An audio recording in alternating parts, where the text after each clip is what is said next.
Hi, I'm Violet Bloom, a 30-year-old woman living in a quiet apartment in the city. It happened at exactly 10:42 p.m. on a Tuesday.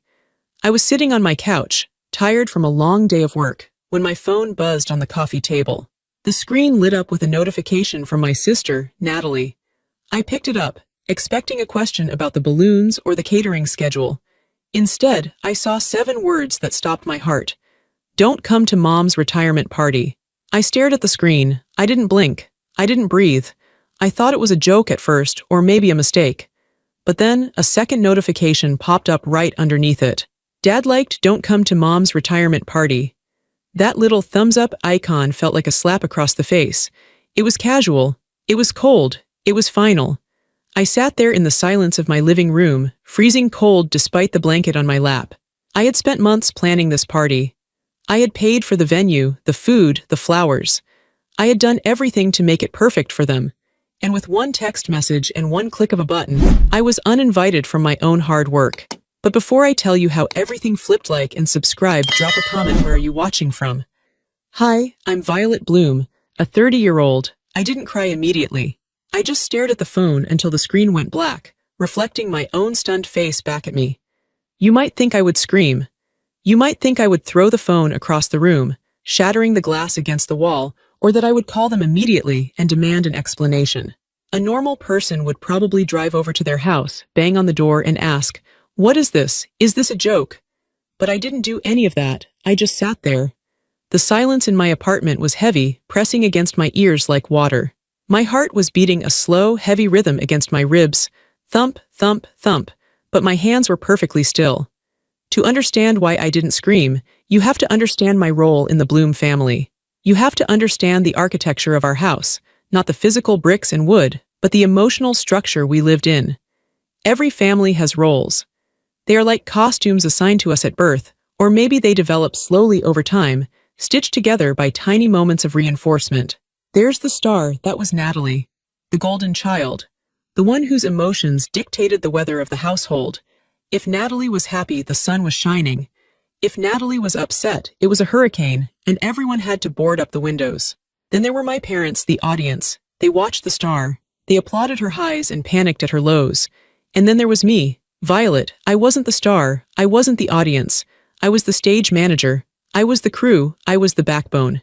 For 30 years, I was the one who made things work. I was the grease in the gears. If something was broken, Violet fixed it. If something cost too much money, Violet paid for it. If feelings were hurt, Violet smoothed them over. I was the one in the black clothes standing in the shadows, making sure the spotlight hit Natalie just right.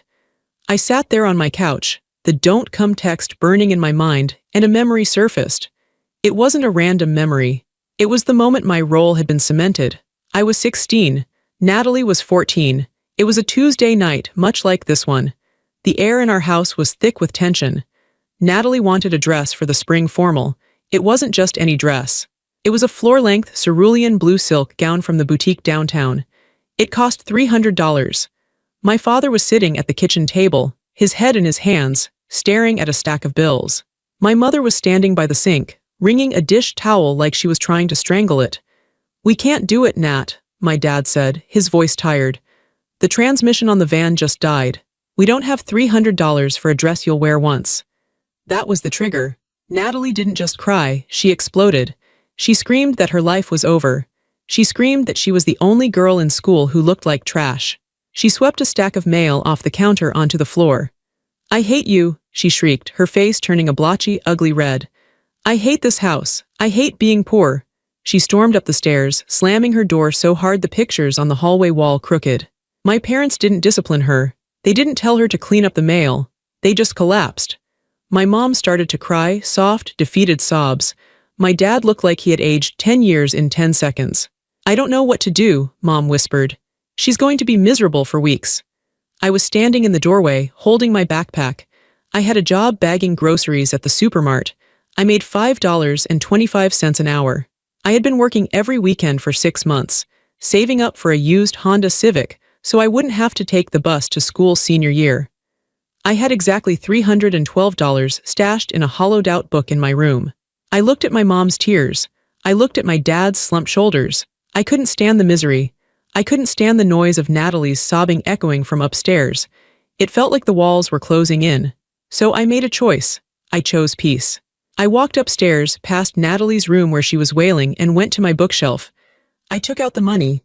It was a thick stack of ones and fives, smelling like old paper. I walked to the mall. It took me 40 minutes. I bought the dress. When I came home, I walked into Natalie's room and laid the garment bag on her bed. She sat up, her eyes puffy. She unzipped the bag and the blue silk spilled out. She didn't say thank you. She squealed. She grabbed the dress and ran to the mirror. "Oh my God, Daddy changed his mind," she yelled. I stood in the doorway. "Daddy didn't buy it," I said quietly. "I did." She paused for half a second, looked at me, and then went back to the mirror. "Well, thank God someone did. Does it make my hips look big?" Downstairs, the relief was palpable. My mom made spaghetti that night, her favorite, and the house was warm. The war was over. "You're such a good big sister, Violet," my mom said, piling cheese onto Natalie's plate. "You really saved the day." They didn't ask if I had any money left. They didn't ask about the car I was saving for. They didn't ask why a 16-year-old had to bail out the family finances. They just accepted the peace I bought them. I never got the car. I took the bus for another year. And I learned a dangerous lesson that day. My value comes from my utility. If I fix things, they will love me. If I pay for things, there will be peace. That pattern became my life. When I was 22 and fresh out of college, Dad lost his job at the plant. He was out of work for 6 months. I was working my first corporate job, an entry-level admin assistant role, making barely enough to pay my own rent. I came home for Sunday dinner and saw a red envelope on the counter. The final notice for the electricity bill. My dad was pretending to read the paper, but his hands were shaking. My mom was busy in the garden, hiding. I didn't say a word. I took the bill. I went to the ATM. I deposited half my paycheck into their account. The lights stayed on. Dad never mentioned it. He was too proud. But he stopped shaking. I bought his dignity back, but the cost was my own savings. When Natalie got a DUI in college, I was the one who drove 3 hours at 2:00 a.m. to bail her out. I remember the smell of the police station, stale coffee and floor wax. Natalie was sitting on a metal bench, mascara running down her face, smelling like cheap vodka. When she saw me, she didn't apologize. She rolled her eyes. "Took you long enough," she slurred. "Did you call Mom and Dad?" "No," I said, signing the paperwork. "I didn't want them to worry." "Good," she snapped. "Don't be a snitch." I paid the bail. I drove her home. I found her a lawyer. I paid the retainer. I kept the secret. I became invisible. My reliability made me boring. I was like running water or electricity. You only notice it when it stops working. You don't walk into a room and say, "Thank you, light switch," for turning on. You just expect it to work. If it doesn't, you kick the wall. My family assumed I would always be there. They assumed I had no feelings, no limits, and no need for appreciation. They thought I was a machine designed to dispense solutions and cash. And the machine was planning the biggest party of the year. My mom was retiring after 30 years of teaching 3rd grade. It was a huge deal in our small town. She had been talking about this day for 5 years. She wanted a gala. She wanted elegance. She wanted to show off to the other teachers and the church ladies. "I want to feel like a queen, Violet," she had told me over coffee 3 months ago, her eyes shining. "Just for one night, I want everything to be perfect." "I'll handle it, Mom," I said. It was a reflex. "I'll make it perfect." And I did, or I was doing it. I poured myself into this party. I treated it like a second job. I found the venue, a beautiful botanical garden with a glass ceiling. It cost $3,800 just to rent the space for 4 hours. I paid the deposit from my savings. I hired a caterer who specialized in French cuisine because Mom loves French food. I went to the tasting alone because Natalie was busy with yoga and Mom had a headache. I sat there eating tiny quiches and taking notes on napkins. That was another $2,000 down payment. I booked a jazz trio because Dad hates DJ music. "Real instruments," he always said. "None of that computer noise." So I found the best trio in the state. I spent weeks, literal weeks, scanning 300 photos from our old family albums. I sat at my dining table every night until midnight, the scanner humming, fixing the colors on the computer. I removed scratches from photos of Mom in the 80s. I removed red-eye from photos of Natalie's birthdays. I created a slideshow set to her favorite songs. I designed the invitations with gold foil. I ordered a floral wall for photos made of real white roses, not the cheap plastic ones. I did all of this. Natalie said she was too overwhelmed with her part-time job at the boutique. Dad said he didn't understand party planning. So it was just me, Violet and her checkbook, Violet and her time, Violet and her effort. And now, 3 weeks before the event I built, the event I paid for, they sent a text. Don't come. They didn't just uninvite me. They uninvited the architect. They uninvited the financier. But they were so used to me being invisible, they forgot that I was the engine. They thought the party was just happening by magic. They thought the flowers grew themselves, and the food appeared out of thin air because they deserved it. They were about to find out that magic isn't real. They were about to find out exactly how much heavy lifting the invisible daughter did. I looked at the text again. Don't come. The letters seemed to swim on the screen. It was so casual, no punctuation at the end, just a command. My thumb hovered over the screen. A million angry responses flooded my brain, hot and frantic. I paid for everything. Are you insane? Do you know how much money I've spent? After I bileed you out, after I paid the electric bill, after I bought the dress, I wanted to type it all out. I wanted to list every sacrifice I had made for 30 years. I wanted to scream through the digital void. But then, a strange feeling washed over me. It wasn't peace. It was colder than that. It was numbness. It was the feeling of a bone finally snapping after being bent for too long. If I argued, they would call me dramatic. Violet is making everything about her again, Natalie would say. If I cried, they would call me sensitive. Oh, Violet, stop being a baby, Dad would say. If I listed everything I paid for, they would call me transactional. You only do nice things so you can hold it over our heads, Mom would say. There was no winning with them. The game was rigged. The only way to win was to stop playing. So I typed one word, cool, I hit send. Then I put the phone down on the coffee table, face down. I stood up and walked to my kitchen. I felt like I was floating, detached from my own body. I poured a glass of water and drank it. The water was cold. I focused on the sensation of the cold liquid going down my throat. My hands were perfectly steady. That surprised me. I expected to be shaking, but I wasn't. My heart was beating slow and hard, like a war drum, but my hands were steady as a surgeon's. I walked over to my laptop on the dining table and opened it. The screen glowed, waking up from sleep mode. It showed the spreadsheet I had created for the party. Bloom Retirement Master Plan XLSX. It was a thing of beauty. Color-coded rows. Every vendor, every timeline, every payment due date, every dietary restriction for the guests. It was a masterpiece of organization. It was the blueprint of my mother's dream night. I looked at it. The blue rose for confirmed. The green rose for paid. I opened my email. I started with the venue, the Botanical Garden. I found the email thread with Sarah, the event coordinator. We had exchanged 30 emails about lighting and table arrangements. I hit reply. Subject: Cancellation of Bloom Retirement Event, Sept. 24th. Dear Sarah, unfortunately, due to unforeseen family circumstances, we need to cancel the event scheduled for the 24th. I am the contract holder. I understand this forfeits the deposit. Please cancel the reservation immediately and release the date. Sincerely, Violet Bloom. I clicked send. I didn't hesitate. I didn't flinch. Next was the caterer. This one was harder, only because the chef was so nice. But I couldn't pay $2,000 more for a party I was banned from. Subject: Cancellation. Please cancel the catering order for the Bloom party. Do not deliver the food. Keep the down payment. Send. The florist, cancel. The jazz trio, cancel. The bakery making the 3-tiered lemon cake with the raspberry filling, cancel. The printer doing the custom gold foil invitations. I called them because it was late, but they sometimes work nights. Hi, this is Violet Bloom. I need to stop the print order. Oh honey, we just set the plates, the woman on the other end said. Are you sure it's a rush fee to stop now?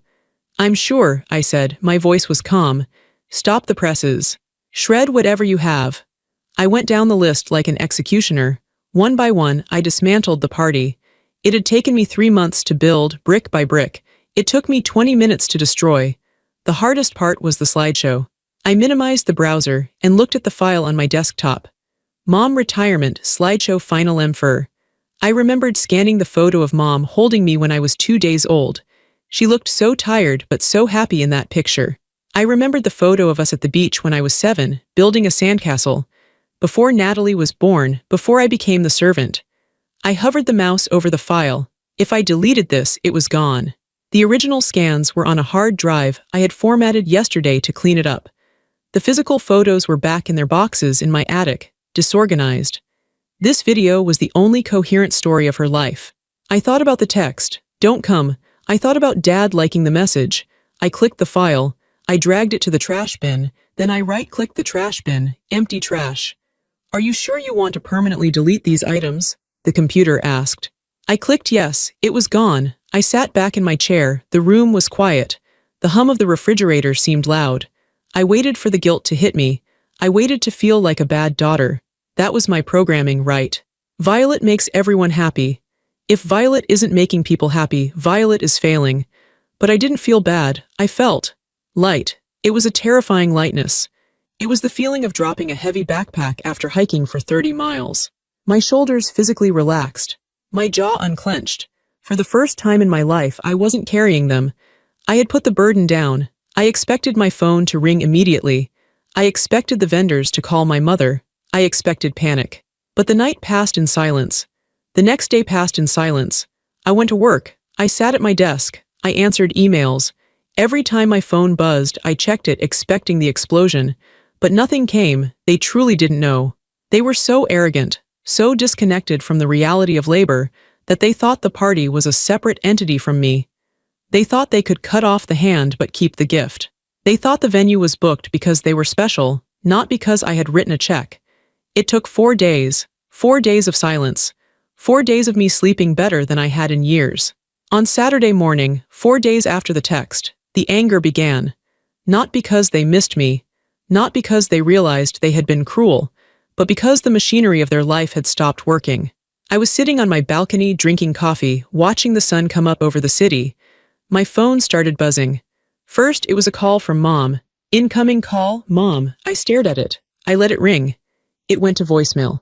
Then a text from Natalie. Why is the caterer asking for a refund address? He sent an email to Dad's account saying the order is canceled. I took a sip of coffee. I didn't reply. Then Dad text. Violet, pick up the phone.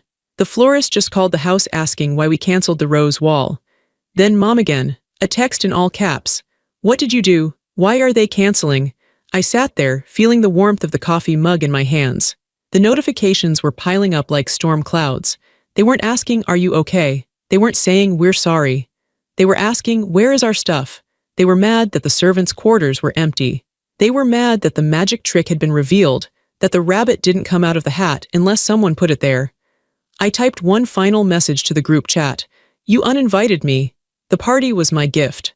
Since I am not welcome, neither is my gift. Good luck. Then I turned my phone to Do Not Disturb. They wanted a party without Violet. They were about to get exactly that.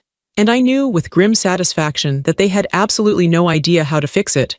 They had 3 days left, no venue, no food, and no fixer. Let them scramble. Let them sweat. I was done. The date of the party finally arrived. It was Saturday, September 24th. The universe has a cruel sense of humor because the weather was absolutely perfect. It was one of those golden autumn evenings where the air is crisp, the sky is a deep, bruising purple, and the breeze is gentle. It would have been magical at the Botanical Garden.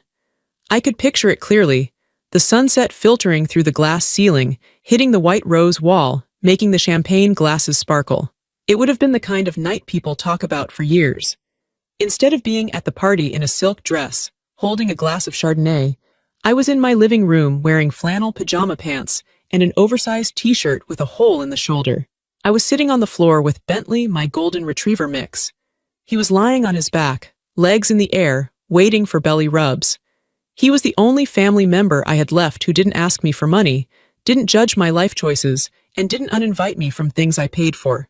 I brushed his fur, the rhythmic swish, swish, swish of the brush filling the quiet room. I looked at the clock. 7:15 p.m. The party, or whatever was left of it, would be starting right now. I couldn't help but wonder what was happening. I knew my parents too well. I knew they wouldn't cancel the date. They were too proud. They had told everyone at church, everyone at the school, and all the neighbors that tonight was the gala. To cancel, it would be to admit defeat. To cancel, it would be to admit that without Violet, they were incompetent.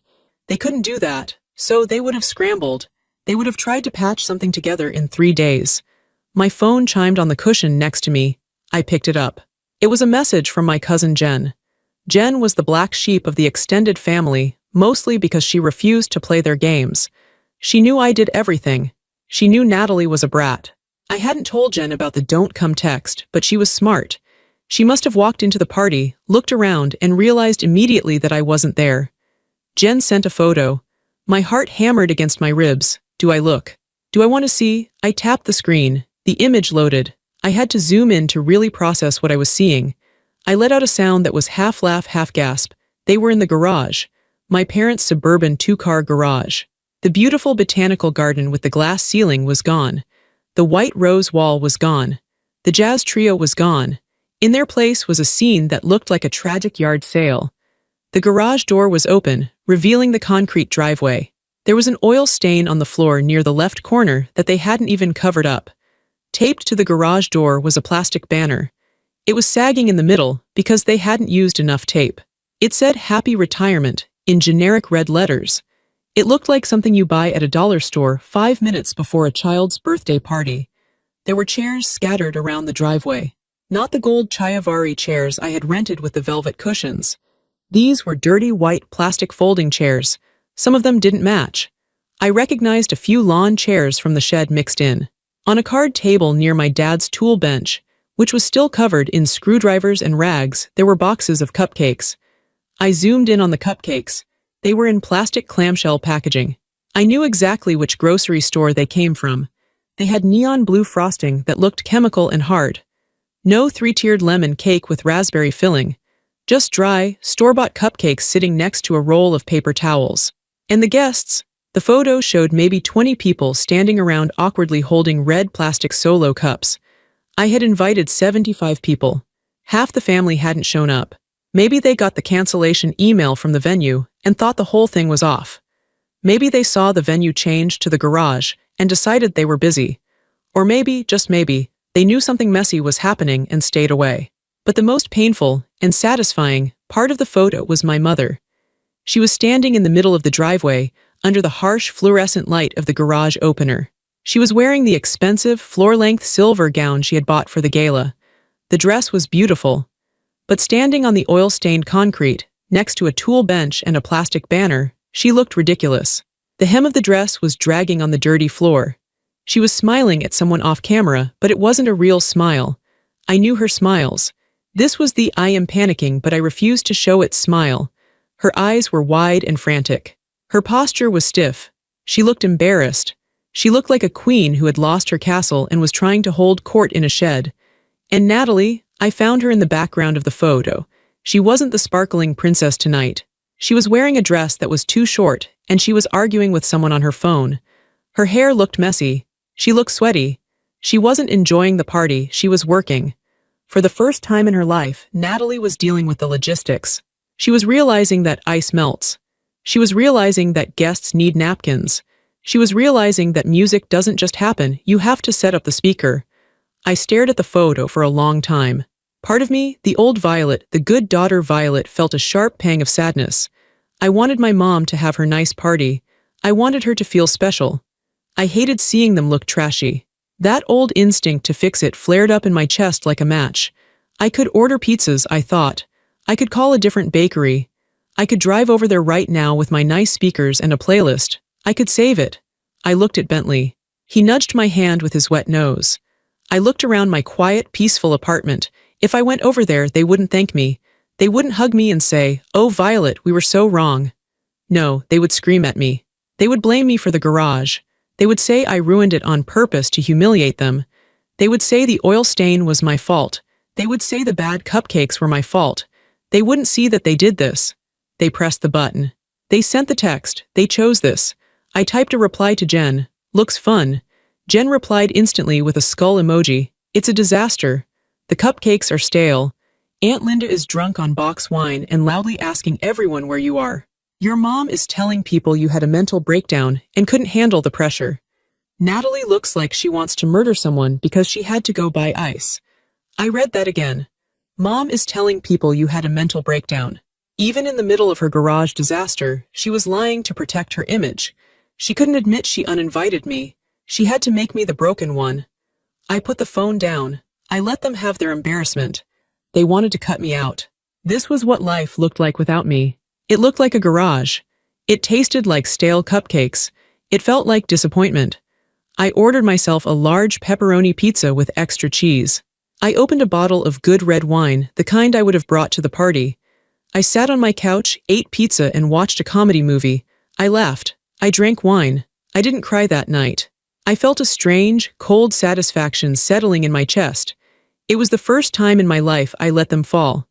I watched them hit the ground, and I didn't rush to put a pillow under them. The silence didn't last long. The garage party was the eye of the storm. The next morning, the winds hit.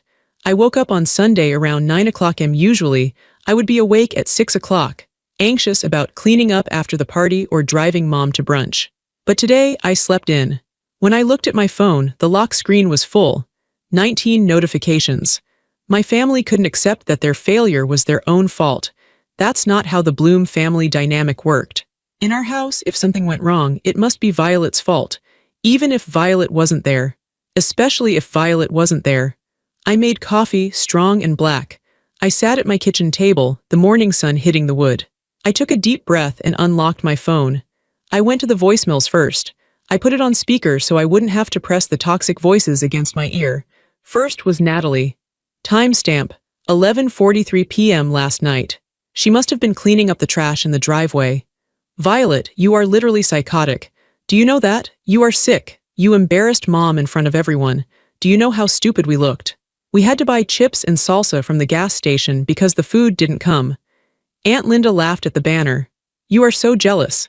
You've always been jealous of me and mom's relationship because we're actually close. You just wanted to ruin her big day because you're bitter and alone and you have no friends.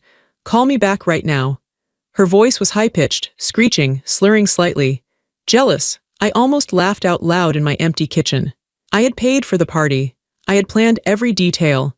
How could I be jealous of something I built? She was projecting. She was the one who was jealous of my competence, so she called me jealous of her. What? Her ability to fail. Next was mom. Timestamp, 8:15 am this morning. Violet, I don't even know what to say to you. I raised you better than this. To cancel everything without telling us, to leave us stranded like that, I was humiliated. My friends were asking why we were in the driveway. I had to lie for you. I had to tell them you were sick in the head. Why would you do this to me? After everything I've done for you. You are a cruel, selfish girl. After everything I've done for you, the phrase hung in the air like smoke. What had she done for me lately? Had she helped me move? No. Had she remembered my birthday last year? No, she sent a card a week late. Had she offered to pay me back for the deposit? No. She did nothing but critique my clothes, ask for loans, and tell me not to come to her party. Then, the text from Dad. He didn't leave voicemails. He hated talking on the phone. His text was short, received at 8:30 am. Your mother is devastated. She has been crying all morning. I agreed to the text about you not coming for the piece. Natalie was upset that you were taking over everything and acting bossy, and we just wanted a calm night without your drama. You blew this out of proportion. You need to apologize to your sister and your mother immediately if you want to be part of this family. I read Dad's text 3 times. My hands started to shake. I agreed for the piece. That was the knife. That was the phrase that cut deeper than any insult Natalie threw. He knew it was wrong. He knew I had done the work. But Natalie had probably complained. Natalie probably whined that I wouldn't let her pick the music, or that I was asking her to help with the invitations. Natalie wanted to be the center of attention without doing the work, and my competence threatened her. So she threw a tantrum. And Dad, wanting peace, decided to throw me under the bus. It was easier to hurt Violet than to tell Natalie to grow up. It was easier to crush Violet than to deal with Natalie's screaming. It was easier to uninvite Violet than to parent Natalie. Their peace was built on my pain. Their comfort required my suffering. I realized then, staring at my phone, that I wasn't a daughter to them. I was a utility. I was an appliance. And when the appliance became loud or difficult, they tried to unplug it. And now that the appliance had stopped working, they were kicking it. I felt a tear finally roll down my cheek. It was hot and angry. I didn't want to talk to them. I didn't want to explain that they uninvited me. I didn't want to point out the logic. Logic didn't matter to them. They were rewriting history in real time to make themselves the victims. I picked up my phone. I went to Natalie's contact. Block caller. It felt good. I stared at Mom's contact. My finger hovered. I couldn't do it yet. I wasn't ready to cut the cord completely. I still had that little girl inside me who wanted her mommy to love her. But I couldn't listen to her voice anymore. I typed a message to the family group chat. Mom, Dad, Natalie, even though she wouldn't see it. You told me not to come. Dad liked the message. I respected your wishes. Since I wasn't invited, I canceled the things I paid for. That is not cruel, that is consequences. I am not jealous. I am done being the bank and the maid. Do not come to my apartment. I sent it. Then I muted the conversation so I wouldn't see their replies pop up. I thought the worst was over. I thought the garage party was the climax. I thought blocking Natalie was the end of the drama. I was so wrong. The garage party wasn't the end, it was just the spark. The real fire was coming and it was going to burn everything down. I spent the next week in a fog. I went to work. I came home. I walked Bentley. Bentley was my rock. When I cried on the floor, he licked the tears off my face. When I couldn't sleep, he laid his heavy head on my legs. He was the only living thing in my world that offered unconditional love. He didn't care about parties or money. He just wanted to be with me. I had a business trip coming up. Just a short one, 2 days in Chicago for a conference. I had booked it months ago. Usually I would ask my parents to watch Bentley. They had a big fenced backyard and Bentley knew them. Even though we were fighting, I figured, it's just the dog, they love the dog. They always made a fuss over him. They wouldn't take their anger out on an animal. It was a practical decision. I didn't trust a kennel and my usual pet sitter was out of town. I texted Mom on Tuesday, I have a trip for work. Wedfry, can you watch Bentley? I'll drop him off and stay in the car. We don't have to talk, I just need him to be safe. She replied an hour later. Fine, drop him off at 8. She didn't say love you. She didn't say okay honey, just fine. I thought it was a truce. I thought, at least we can agree on the dog. I dropped Bentley off on Wednesday morning. I pulled into the driveway, the same driveway that had hosted the disaster party. The banner was gone, but the oil stain was still there. I kissed Bentley's nose. Be a good boy, I whispered into his soft fur. I love you, I'll be back Friday. He wagged his tail, happy to be visiting Grandma. He hopped out of the car and trotted to the door. Mom opened the front door. She was wearing a bathrobe. She stood there, arms crossed, not looking at me. She looked at the dog, then opened the screen door. She took the leash from my hand without touching my skin. She didn't say hello. She didn't look me in the eye. I'll pick him up Friday at 5, I said to the closed screen door. She just shut the main door in my face. Click, the lock turned. I drove to the airport with a bad feeling in the pit of my stomach. A cold, heavy stone of dread. I told myself I was being paranoid. It's just my parents, I thought. They are selfish, yes. They are mean, yes, but they aren't monsters. They wouldn't hurt a dog. I should have listened to my gut. I should have turned the car around, kicked down the door, and taken him back. Because when I came back on Friday, the world I knew didn't just crack. It shattered into a million pieces, and there was no glue in the world that could fix it. The flight back from Chicago was turbulent. The plane shook and dipped, the seatbelt sign dinging constantly. Usually, I'm a nervous flyer, clutching the armrests until my knuckles turn white. But this time, I didn't care about the turbulence. My mind was entirely on Bentley. That stone of dread in my stomach had grown into a boulder. I hadn't received a single picture of him while I was gone.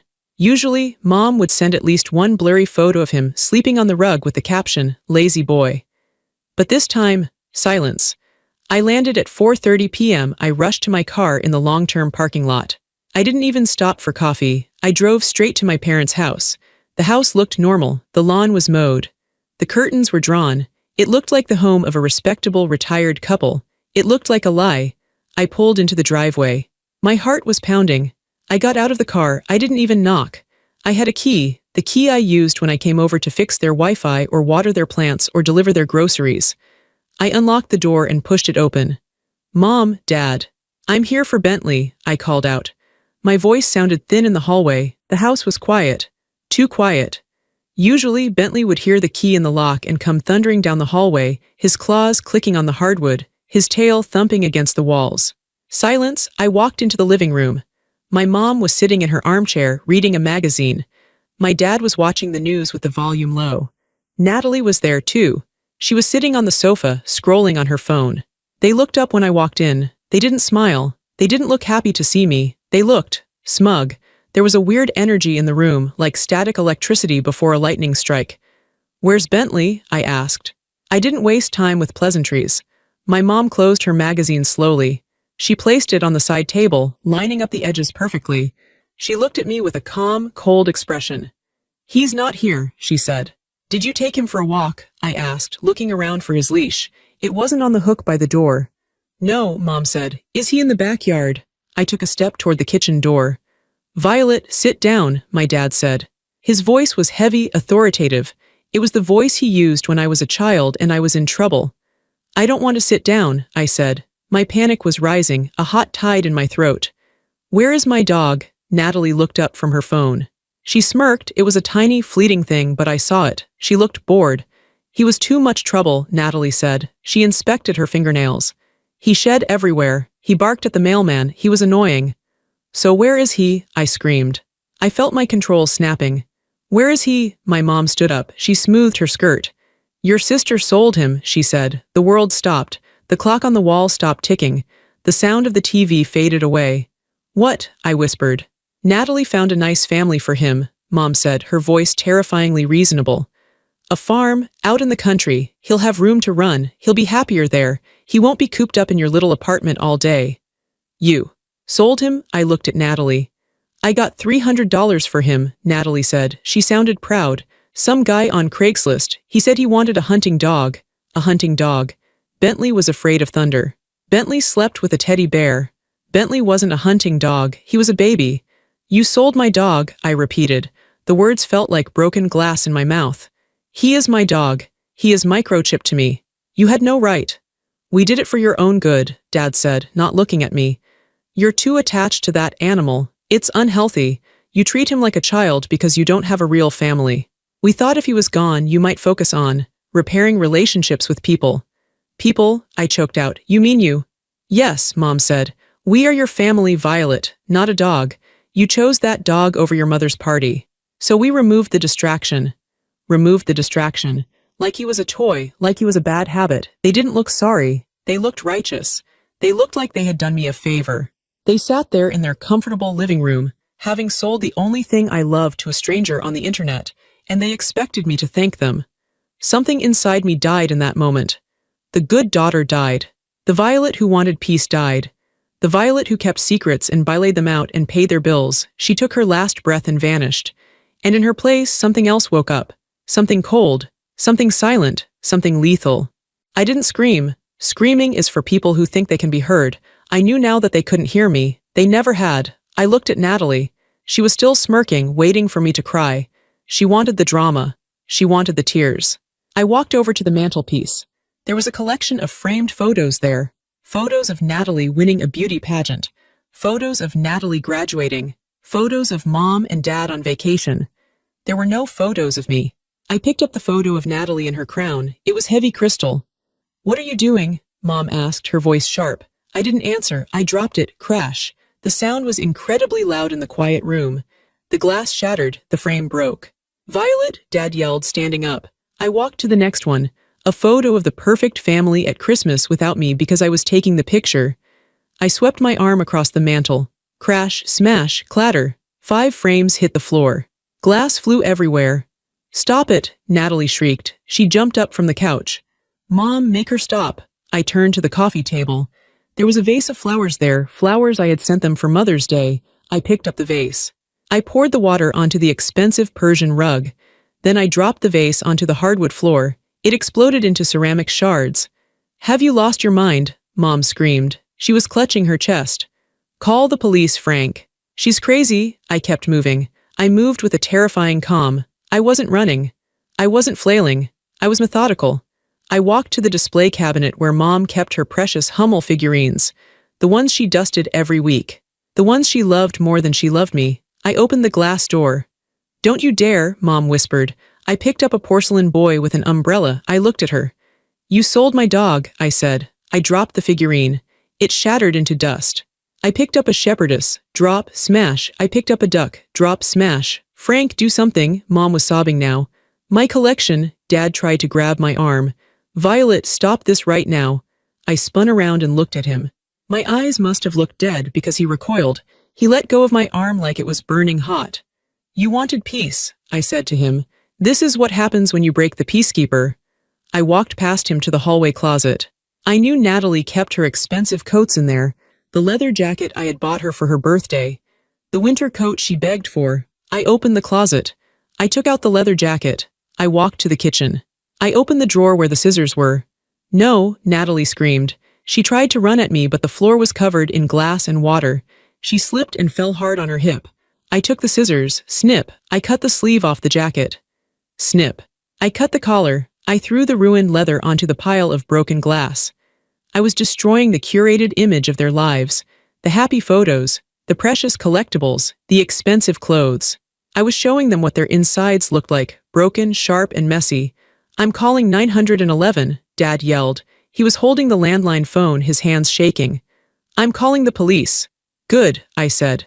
I stood in the middle of the living room, surrounded by destruction. Call them. I waited. I didn't run. I didn't try to leave. I stood there, holding the scissors loosely in my hand. I watched them panic. Mom was wailing over her figurines. Natalie was crying over her jacket. Dad was shouting into the phone, My daughter is violent. She's destroying the house. Send someone now. They looked at me like I was a monster. But I wasn't a monster. I was a mirror. I was reflecting their own violence back at them. They had destroyed a living creature, a soul that loved me. I was just destroying things. Things can be replaced, trust cannot.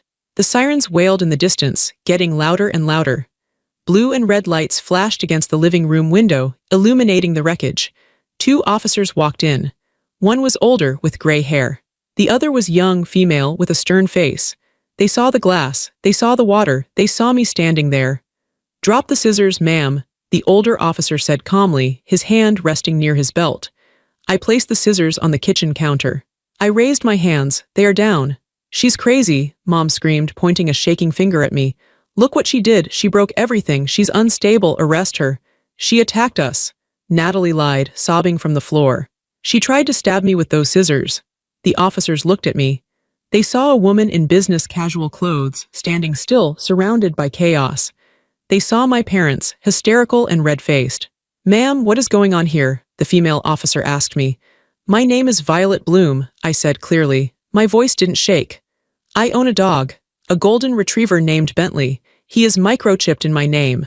I have his registration in my car. The officer blinked. Okay, I went out of town for work, I continued. I asked my parents to watch him. When I came back an hour ago to pick him up, they told me they sold him. The female officer's face changed. Her eyebrows shot up. She looked from me to my parents. Is that true? She asked my dad. Dad puffed up his chest. That's a family matter. The dog was a nuisance. We found him a new home. That gives her no right to destroy my house. Who sold the dog? The officer asked. I did, Natalie said from the floor. She stood up, wiping her eyes. She thought she was the victim. I found a buyer. He paid cash.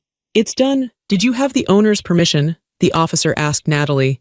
He was in our house, Natalie said, as if that explained everything. We can do what we want. The female officer looked at her partner. Then she looked at Natalie. Ma'am, she said to Natalie, selling property that does not belong to you is theft. Selling a companion animal without the owner's consent is a crime. Depending on the value of the dog, it could be a felony. Natalie's face went white. What? No. It's just a dog. It's theft, the officer repeated, and receiving stolen property. But look at my house, Mom shrieked. Look what she did. We'll get to the vandalism, the older officer said. But right now, we have a theft in progress. Where is the dog? I don't know the guy's address, Natalie stammered. We met at the gas station. I have his number in my phone. Get the phone, the officer ordered. Natalie scrambled to get her phone. She was shaking now. The power dynamic had shifted so fast her head was spinning.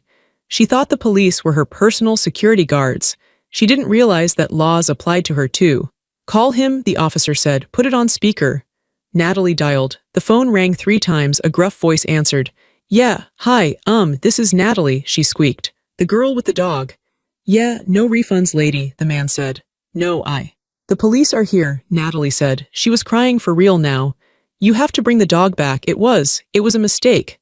I ain't bringing nothing back, the man said. I bought him fair and square. The female officer took the phone from Natalie's hand. "This is Officer Miller with the county police," she said, her voice like steel. "You are in possession of stolen property. We have your phone number, which means we can find your location. If that dog is not returned to this address within 30 minutes, I will be issuing a warrant for your arrest for receiving stolen goods. Do you understand?" There was a long silence. "I'll be there in 20, the man grunted. He hung up. The officer handed the phone back to Natalie, then she reached for her handcuffs. "Natalie Bloom," she said, "please turn around and place your hands behind your back." "What?" Natalie screamed. "Mom.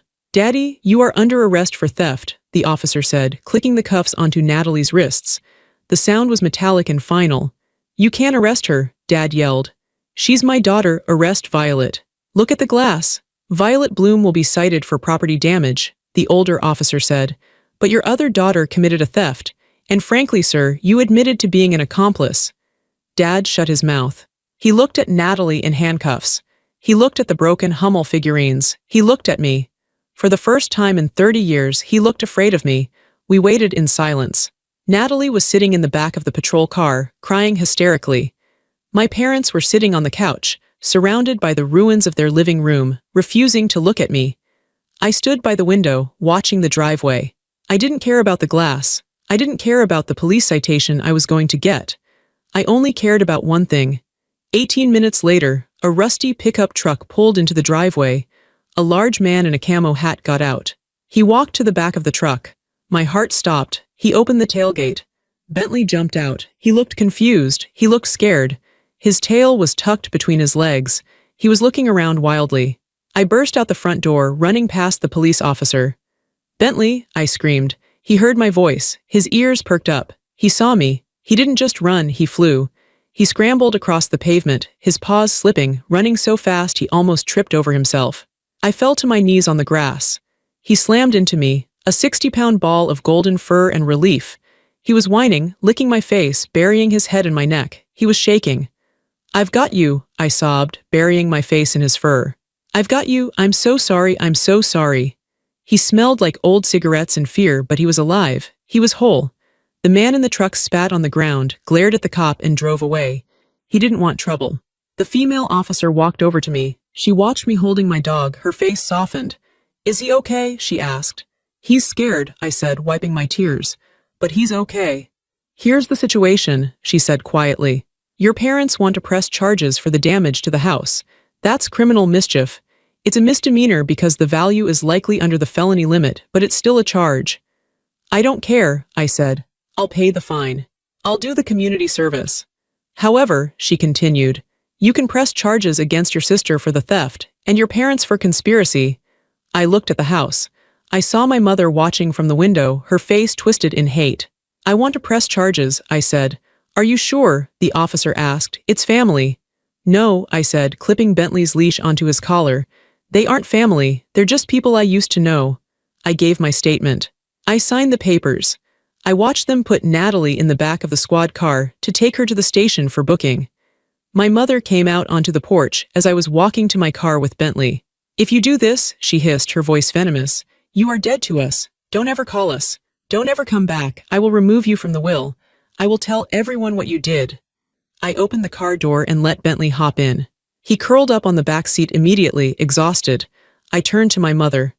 "You already took everything that mattered," I said. "You took my time, you took my money, you took my love, you tried to take my dog. You have nothing left that I want. You will die alone," she screamed as I got in the driver's seat. "Better alone than with you," I said. I started the engine. I backed out of the driveway.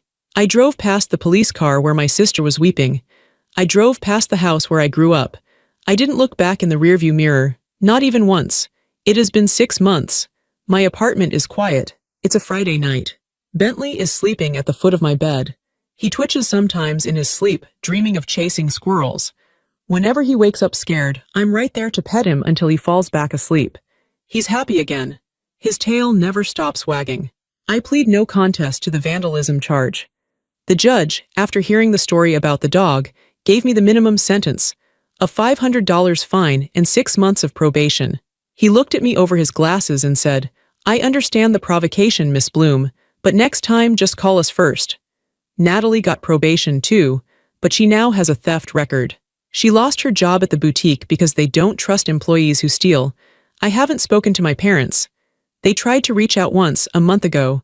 A letter arrived in the mail. No return address. I opened it. It was a bill. A handwritten list from my mother of every item I broke, with inflated prices next to them. Hummel figurine, $400. Picture frame, $50. The total was $5,000. At the bottom she wrote, "Pay this and we can discuss forgiveness."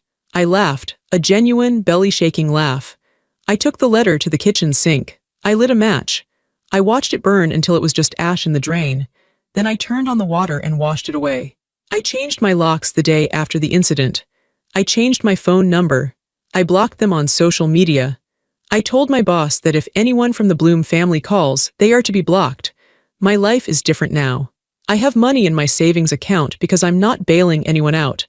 I have free time on weekends because I'm not planning parties or running errands for ungrateful people. I have peace. It's not the fake peace my father wanted, the peace that comes from silencing the victim. It's real peace. The peace of an empty room, the peace of a quiet phone. I realized I didn't lose a family. You can't lose something you never really had.